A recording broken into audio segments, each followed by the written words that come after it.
But listen, I want to shout out a veteran player who a lot of you would email me about, some of my friends would text me about, all over social media.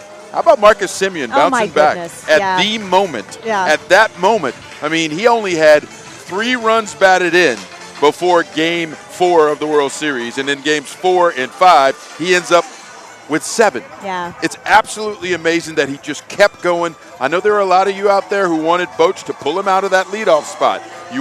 They wanted to, hey, put him down in the order, ease the pressure.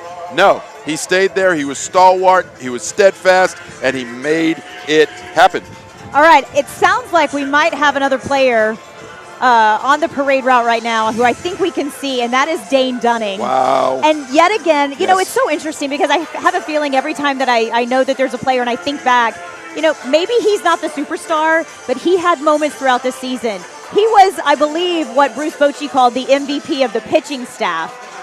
Dane Dunning was a key part of our regular season, and he carried us through, and he had an incredible year. After Jacob deGrom gets hurt, Dane Dunning stepped up in fantastic fashion. Yeah. And the great thing about these seasons is you can kind of go back and go over what these players did, and you can consider, would we be here were it not for a guy like Dane Dunning? Absolutely. When you put together your list for unsung heroes on this team, he is probably in the top 2 or 3. Yeah. Because A, I don't know if we get here without him, and B, think about what happened in the postseason. He was one of those great starting pitchers that the Rangers converted into relievers. And it's not easy to do. And time again, he came in and pitched his butt off. He did what he needed to do, and we have to all say thank you, Dane Dunning. I can just imagine what it must feel like to be one of the first players to be seen on that parade route, to be riding along there and to hear this crowd and to see this crowd. I mean, this is something all of these players have worked their whole lives for. Since they were kids, dreamed of this. Earlier today, I was looking at Instagram, and I saw a post from Jonah Heim's wife, and she said, I asked Jonah what his goals were when they were, you know, early on dating, and he said to play in the All-Star game and to win a World Series. Holy moly, Jonah, you checked off both of those boxes in the year 2023. Pretty good year for Jonah Heim, I right? know. He's another one of those unsung heroes as well. It's hard work behind the plate. He was hurt late in the season, right? He wasn't injured to the point to where he didn't have to play, right? But he was dealing with the wrist, and he had other things going on, and he fought through it, and he kept playing. And when you're back there, and like I used to do when I was a little kid, when you wear the tools of ignorance, which is what they call the catching gear, it's hard work. It is hard work. Especially on this level. He was great with the pitching staff, right? Talking to them, keeping them in the right frame of mind. That's hard work. You know, he's part psychiatrist, part catcher, right? He does it all, and he's done a fantastic job with it. All right, guess who I think we're seeing now? Who's that? Aroldis Chapman. And I'm not going to lie, sometimes, Mr. Chapman, you gave me a little heartburn, but you got us through it. The roller coaster ride himself. Absolutely. Right? Hey, listen, it was always going to be interesting. It wasn't always going to work out in your favor. But again, think about Aroldis Chapman. When the biggest games came up, right? He may have given up a home run, but he finished out a game. Later, he comes in, gets through an inning in that shutout, closeout game. Are you kidding me? I know. Right? I know. He when stepped everyone up when we needed him to. When everyone was holding on to everything they could when he came in the game, he absolutely got it done. Hey, we got Evan Carter. Oh, Evan. Let's talk about Evan Carter, the little savior, dubbed by his teammates. Because when he came into this group late in the season, they were struggling. They were. And a lot of them went to him and said, we need you. Yeah. And he stepped up, and he has showed poise beyond his years, and it has been fun to watch that young man develop. Quick story about Evan Carter. After they swept the D-Rays, I talked to Evan Carter, and I said, all right, y'all won this round. How far can you go? We can win the whole thing. Why not? Wow. That great youthful exuberance was fantastic. Totally. From Elizabethton, Tennessee, I had a chance to talk to his high school baseball coach, and he told me, he believed always that if Evan Carter was able to sneak into a lineup at some point, he would not be out of the lineup, and that's what happened. Garcia went down, Evan Carter came up, and he became a key piece of this lineup, and he never got out of it. No doubt. And here's the fun part for these players, right? They get to enjoy this with some of their best buds, people they spend more time with than their family, their fellow players, and now they get to interact with the fans as they roll through. And they see this incredible reception that they're getting. It's the gratitude that you get at this time that's really cool for those guys. I mean, they put so much into it because I do believe, all these professional athletes put a lot of work into it, but 162 games, you are held accountable when they're regular season games. Basketball's 82, right? When you talk about hockey, same thing. Football, obviously, brutal sport, not as many games, but being held accountable 162 times a season, it is hard work. Absolutely. And you can just imagine the hard work that goes into the season. Today, it's fun. That's all it is today, is just sheer joy and excitement and fun, and this is the payoff. Yeah, it's unbridled joy. I know. Right? They get to see it on the fans' faces. They get to see it on the teammates' faces. And we get to see all of it. We get to bring it to you. So it's pretty fun for us, too. I mean, listen, I didn't grow up a Rangers fan, but I'm in the vibe right now, and I'm loving it. That. You did. I didn't know that. So, listen, it's a ton of fun, and they're rolling through right now. And there's Travis Jankowski. Goodness gracious. When El Bombi goes down, here's a 9-year veteran who is a journeyman. He's bounced around from team to team. He worked his entire life for a World Series moment, and all he did was come in, get a couple of hits, knock in a couple of runs, score a couple of runs. All he did, and it was incredible. I've always thought Travis Jankowski is a scrappy player because, he's not flashy. He doesn't come in and do the things that El Bombi does or Corey Seager does. But Travis Jankowski is reliable. He shows up, and you feel like when he's in your lineup, okay, I think he's going to perform for us, and he always does. And he had a really great start to the season. And he also had a great World Series, and no one would have blamed him if he would have went 0 for 4. True. Nobody, right? Your first experience, got to get your feet wet. No. He jumped right in, grabbed the bull by the horns, and he did his best El Bombi impersonation without getting the home run. Exactly. Right? Did everything but get the dramatic home run. And maybe without the biceps. Yes, that's a great point. The other thing about Jankowski, and like a lot of the Rangers in that locker room, he's a glue guy. He's a glue guy. He knows his role. He understands his role. He doesn't try to overstep his role, and he was ready when his role needed to be counted on. Absolutely. Robbie Grossman was that same way as well. Yes. Whenever we needed these guys to come in and do what we asked them to do, they performed. They were up for the challenge.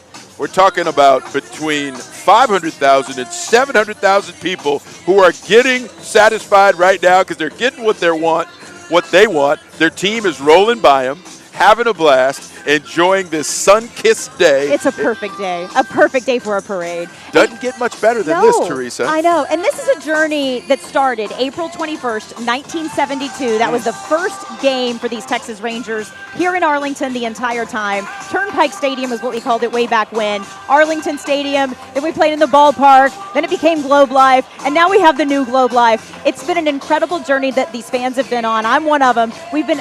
I wasn't around in 72, but I came just a few short years after that. Although I think Mark Istook earlier said he's only been a fan for 29 years. If you've been a fan 29 years, Mark, I think I've been a fan for 27. There you go. We're going to undercut it. No, bring that down. Yeah, so 21. Let's just say many, many, many years 21. beyond that. Since we're telling lies, let's make them that much more fun. All right, Mark and Izzy, back to you guys.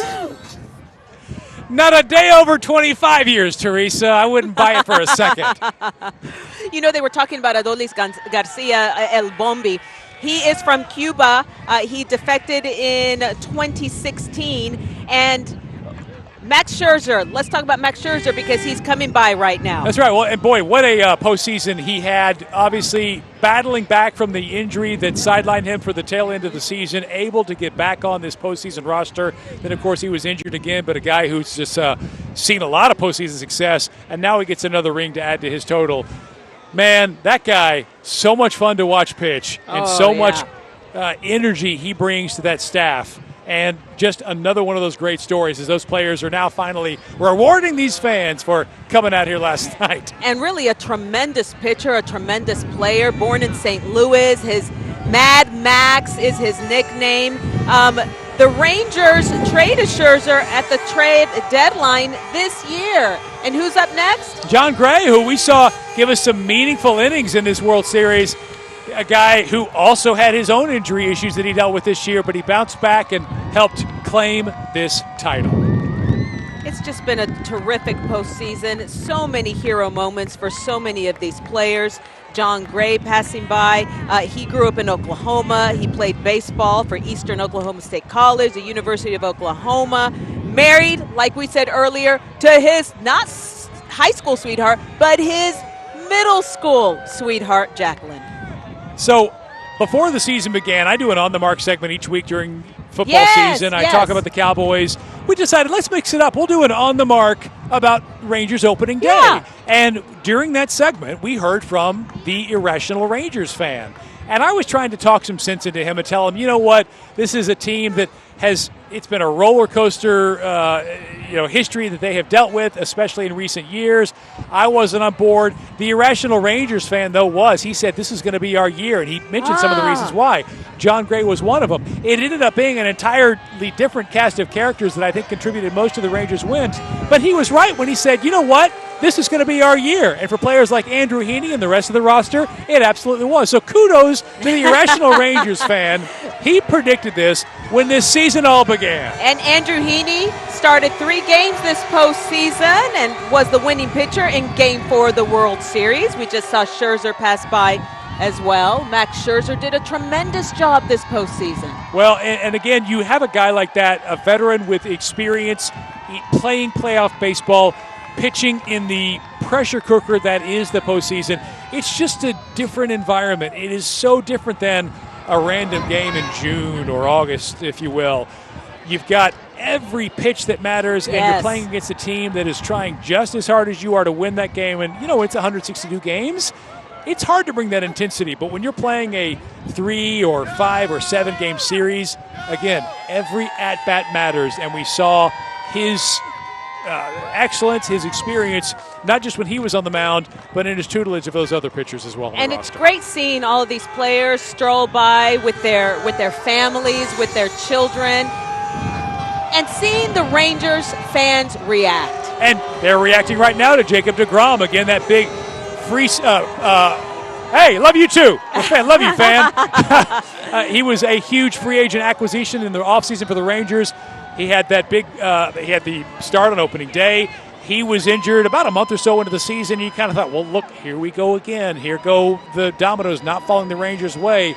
Lo and behold, he's a World Series champion when it's all said and done. Number 48 having a blast there along the parade route. And they're throwing out beads. And, the fans are just going wild over these beads. Just anything that they can grab a hold of to remind them of this awesome day in November, this day that we celebrate our Texas Rangers. Well, look, if you can take home a souvenir, that's great. If you can take home a souvenir that was thrown to you by one of these players, even better. So no surprise that of the 500,000 or so fans here, they are fighting for those precious souvenirs. And how about all the fans who managed to catch a baseball this postseason? That's pretty special. Like that woman who we profiled on our air who lives locally, who was in Arizona, or in Houston actually, took that baseball off the noggin. All right, we talked about Jose Leclerc earlier. There he is on our screen. Number 25, born in Esperanza, Dominican Republic. Esperanza meaning hope in Spanish. He made the Rangers 2017 opening day roster out of spring training. The Rangers signed Leclerc to a 4-year contract extension in 2019. And here we are today. He is surrounded by family and friends, and I can only imagine soaking up this moment just as the rest of us. Well, and what a cool opportunity, by the way, for those people who love and support these players. A 162-game season is a long, tough slog. And these guys go on road trips. They're gone for a long time.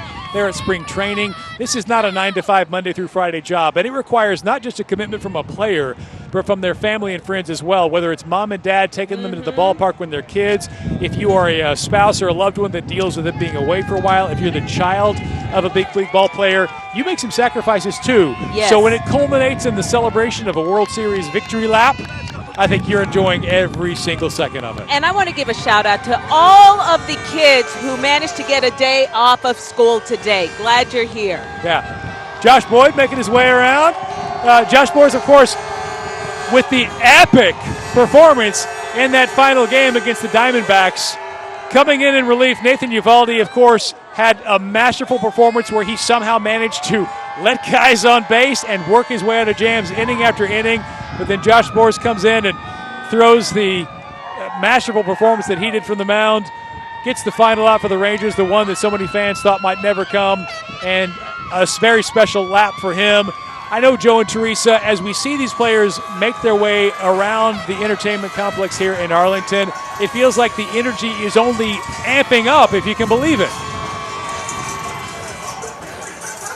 Yeah, I believe it, and I can't wait until that energy gets into this space. I know. Because it's a relatively enclosed space, and they're going to just blow this roof off. There's Jordan Montgomery. We talked a lot about him before. What a great performance he did. He and Nathan Eovaldi formed that really 1-2 punch in the Rangers starting rotation that helped them get this championship. Yeah, and Jordan Montgomery was one, whenever we acquired him, some people were like, oh, okay, that sounds nice. And then, oh my goodness, nice became incredible, and nice became almost an ace for us. And now he will be one of those pieces that you want to keep around, right? Will we? Come on, Ray Davis. Yeah, exactly. Listen, we talked about him opening up the pocketbooks. They're already open. Just keep letting it flow and keep racking up those championships. Absolutely. Yeah, so we are covering this parade from many different angles. So you may see one player, then you may see him a little further down the route. But Joe and I are here at the Plaza at Texas Live, between Texas Live and Globe Life. And this is where the grand finale is going to happen, where when the players make their way, when they finish that parade route,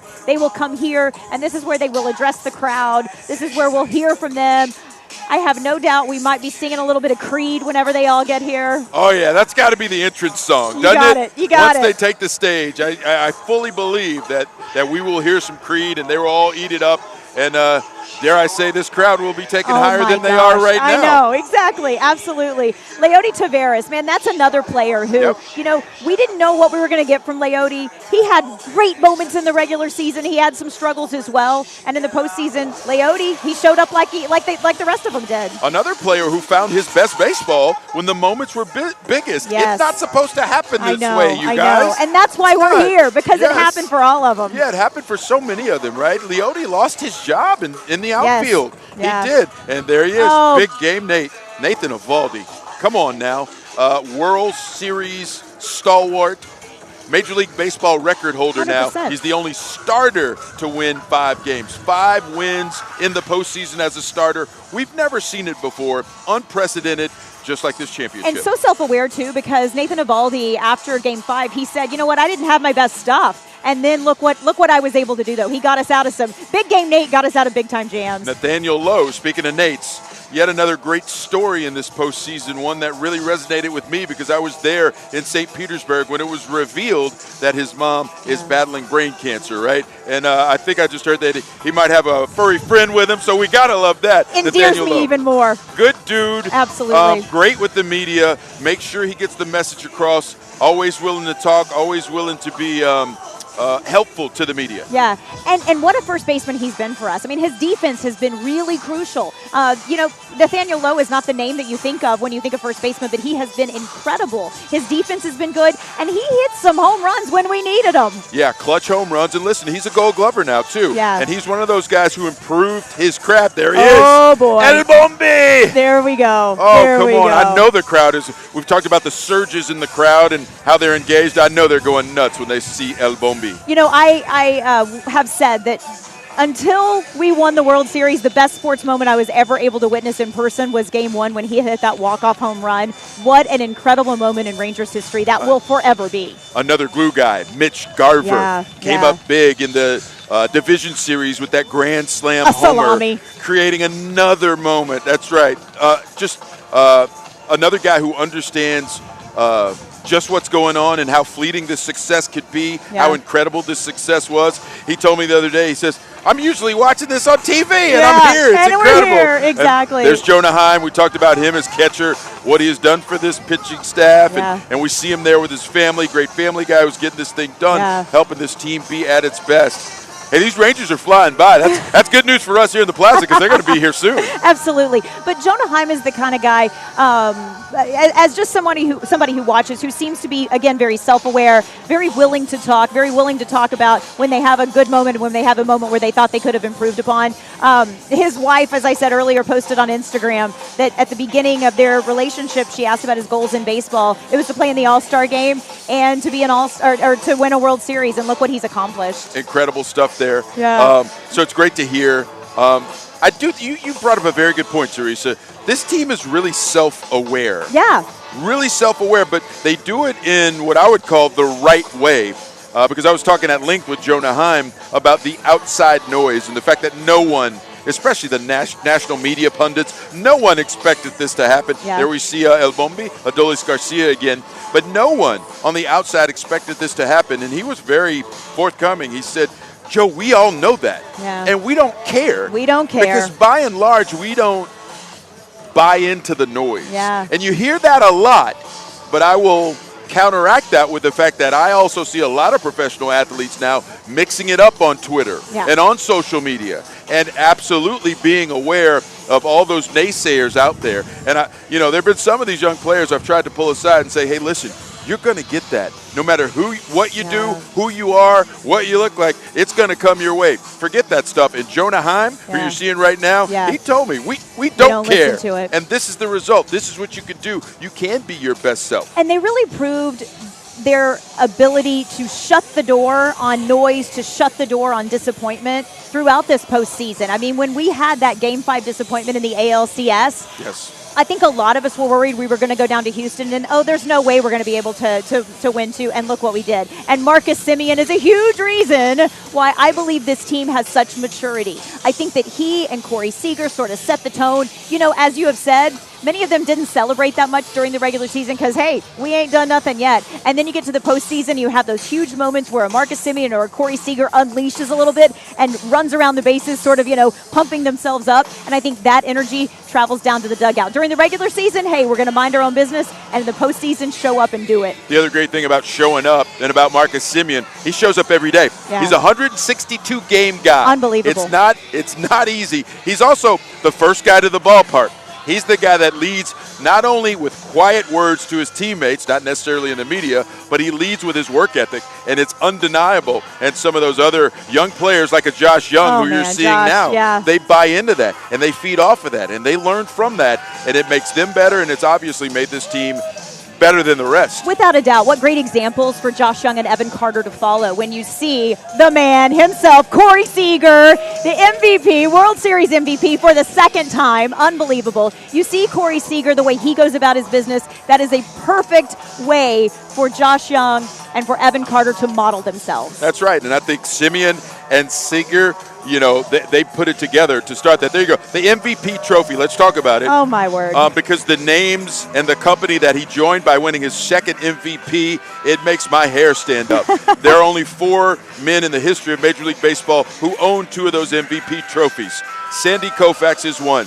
Bob Gibson is another. And Mr. October himself, Reggie Jackson. Dare we say we have a new Mr. October? Listen, he's Mr. October 2.0. In fact, I looked at a side-by-side comparison of the two of them. Through their first 77 games in the postseason, Corey Seager has 19 homers. Reggie Jackson only had 18. Incredible. And they've got the same number of runs batted in. It's incredible how he's duplicated what Reggie Jackson did. And for those of us who are of my vintage, I remember looking at Reggie Jackson, seeing what he would do, and it was larger than life. And what he's doing for all the young people who love baseball here in North Texas, I suspect is just like it. And Corey Seager, Marcus Semien, both relatively quiet, it seems like.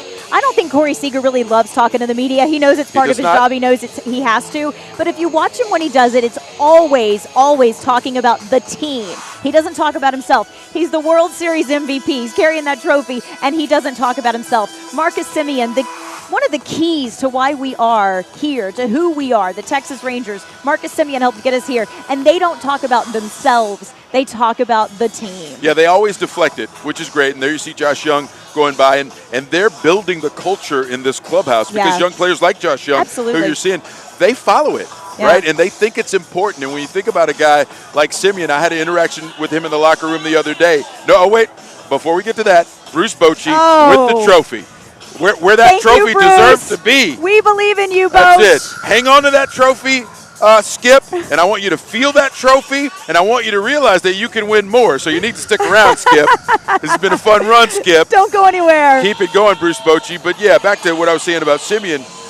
We had this interaction where he had done 5-10 minutes with the media scrum, but I wanted to try and grab him one-on-one. And knowing he doesn't do a whole lot of media, I was a little apprehensive, but I said, he's a pro's pro. Let me go up. And he said, hey, man, I'm here. Let's do it. Yeah. And that's the thing. It's the accountability. Absolutely. It's understanding the responsibility. And that's who I think Marcus Semien and Corey Seager are. And when you have those two with a guy like Bruce Bochy leading the way, the messages that permeate the clubhouse are all the right thing for young players to learn and become their best.